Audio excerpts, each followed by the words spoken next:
మీ కుటుంబ శాంతి, ఆరోగ్యం, ఆర్థిక అభివృద్ధి కోసం రుద్రాక్ష మహాపూజలో తప్పక పాల్గొనండి. ఇప్పుడే నమోదు చేసుకోండి.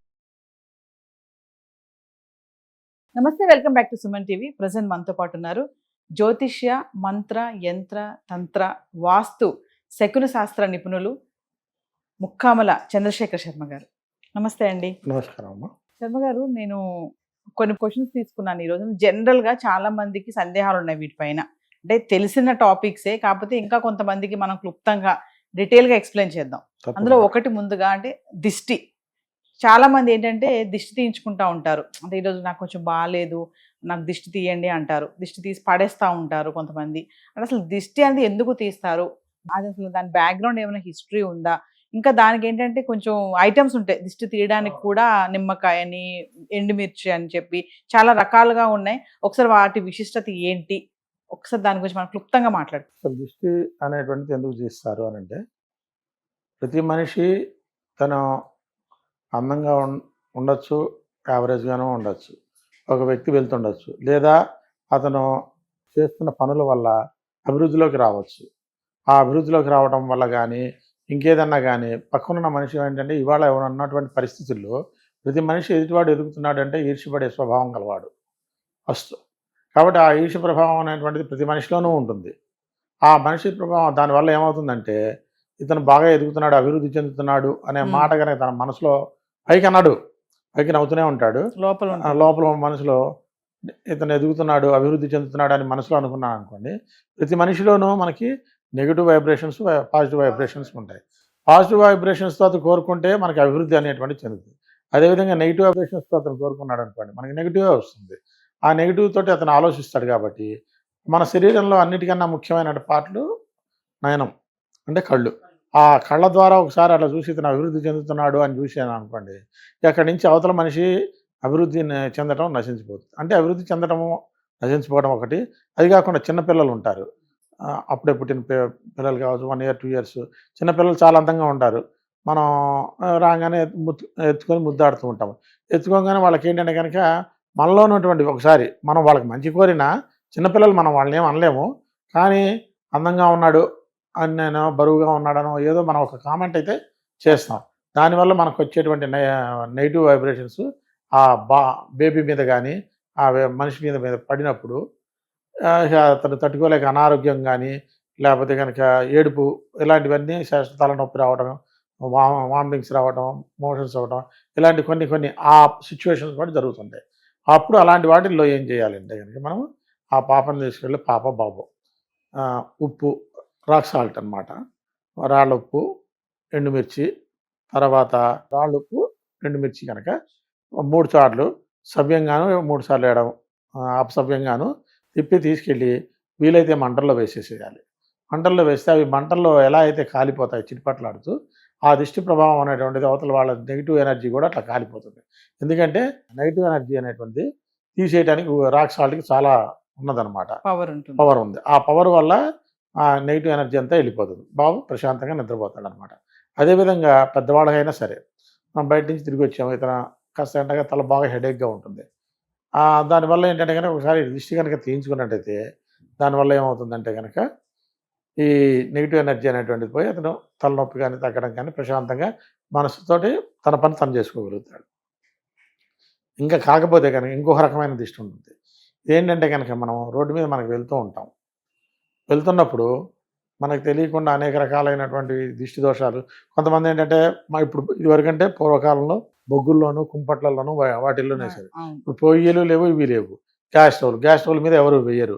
సో వాటిని ఏం చేస్తారంటే దిష్టి తీసేసి 4 రోడ్ల మధ్యలో పడేస్తారు.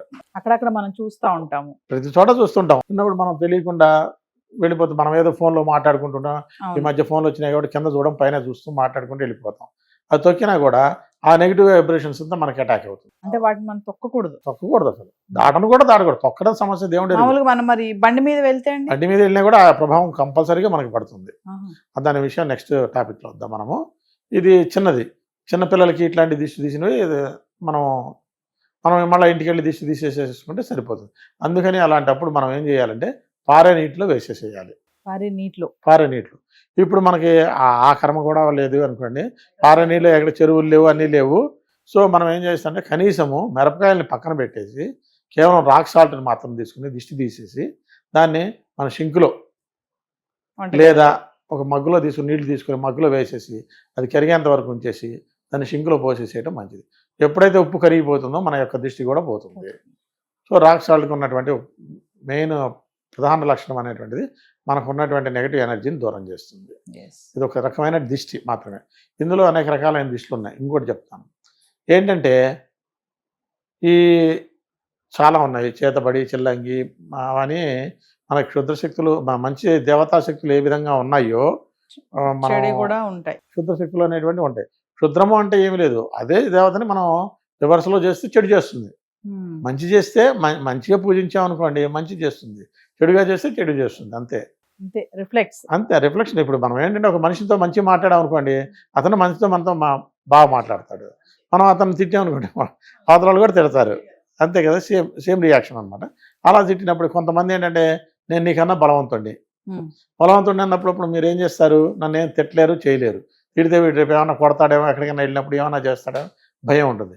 వాడు ఏం చేస్తాడు, ఏదో ఎవరి చేతనో ఒకరి దగ్గరికి వెళ్ళి వాళ్ళ చేతబడి లాంటివో ఏవో క్షుద్ర పూజలు లాంటివో ఏవో చేయిస్తారనమాట.